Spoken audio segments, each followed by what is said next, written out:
Во името на Синдикатот на културата на Република Македонија, символично сме тука пред Министерството за труд и социјална политика и сме огорчени од нивниот игнорантски однос кон Синдикатот на културата.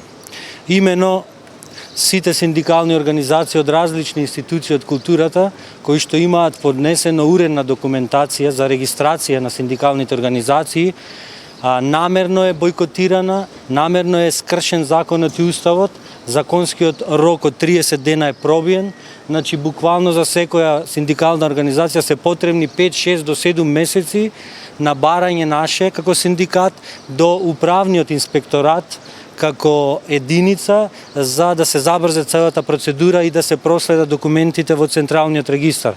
Тоа е срамота за Министерството, значи ние сме граѓани на Република Македонија. Ова Министерство треба да биде сервис на граѓаните, а не ние да доаѓаме и да молиме или да поднесуваме жалби и пријави за секоја синдикална организација.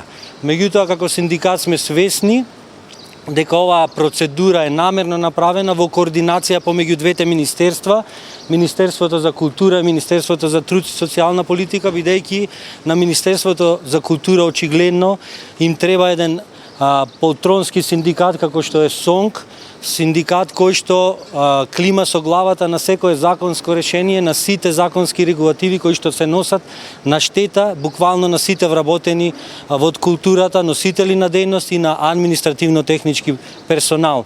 Ние сме згрозени од таквиот однос на двете министерства, нашите активности не застануваат тука како синдикат, нема да попуштиме, продолжуваме од септември, преземаме радикални чекори како синдикат, сите синдикати кои што се влезени, кои што ги очекуваме да се регистрираат, преземаме радикални мерки кои што ќе ги објавиме во септември. Меѓутоа, во меѓу овој простор, замислете после 9-10 години на една апатија и летаргија, 10 години сон на СОНК, кој што не превзема ништо за донесување на колективен договор, сега се разбранувани активностите меѓу нив и Министерството и се сака да се донесе колективен договор на штета на сите вработени. Ние, впрочем, укажувавме на лошата ситуација, односно на препишувањето на сите лоши членови од Законот за култура во колективниот договор и тоа се случува веќе во пракса. Значи, буквално се припишани сите членови од Законот во колективниот договор и верувајте, тоа може лесно да се донесе. Да потсетам Министерката за култура дека 2005 година ние како синдикат тогаш на сценско-музички уметници не го поддржавме колективниот, не го подпишавме институционално и овој пат нема да се случи бидејќи од наша страна не е авторизирана целата оваа процедура, цел овој бојкот кој што е направен врз синдикатот.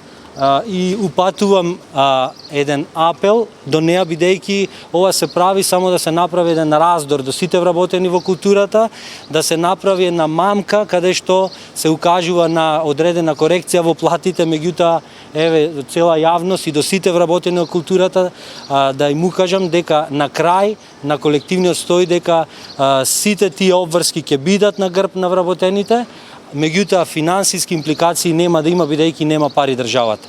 Значи тоа е катастрофално решение да се вметнуваат само обврски врз грбот на вработените, да се стави една административна пранга врз грбот на сите вработени, да се стават во кош, иако знаете дека културата е една специфична дејност која што постојано се нагласува со проектот 2014 и така натаму како посебна специфична дејност, како многу битна за државата, меѓутоа на терен работите не стојат така. И за крај еден апел до политичарите дека мерливоста на една демократија на држава се мери колку е силен граѓанскиот сектор и колку се силни синдикатите. Значи не може да имаме демократија ако се успорува, замислете, регистрација на синдикални организации кои што сакаат да се регистрираат по законски рок од 30 дена. Може да проверите како новинари дека од 15 јануари е првото барање за музеј Штип, понатаму Танес, Драмски театар, театар МНТ и сите други институции од културата кои што чекаат во овие горе простори срамно и безобразно во фиоките во Министерство за култура. Нагласувам дека ние не сме граѓани од втор ред како вработени во културата, ние сме граѓани, а ова Министерство е сервис на сите наши услуги. Ќе бидете регистрирани како репрезентативен синдикат, кои ќе бидат првите барања до министерот, односно министерката? Значи, очигледно дека стравот во Министерство за култура од Синдикатот на културата на Република Македонија е голем, со сите овие активности што ги направија, првично горе во Министерството за труд, за нерегистрација на тие синдикални, кои откако ќе се регистрираат, ја превземаме и репрезентативноста.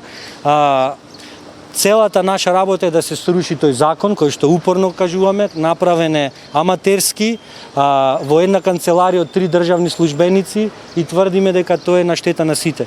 Откако ќе се седне да се разговара, на последната средба беше укажано да поднесеме предлози. Ние нема да поднесеме предлози, бидејќи кога седнувате со адвокати да го решавате тој закон, гледате дека буквално сите 40 страни треба да се променат. Нема ни еден член на кој што ќе се фатите, станува збор за промена на целиот закон фактички. И тука е целиот проблем. Значи првата е таа работа, а другата работа е да се применат сите најдобри решенија за унапредување на културата и тоа е нашата цел. Не е нашата цел опозицијски настроен или на не знам каков начин. Наша цел е да се направат права и обврски добри на сите вработени и на сите работодавци. А со сите овие активности се одземаат сите права на вработените и буквално се ставени на колена вработените во културата.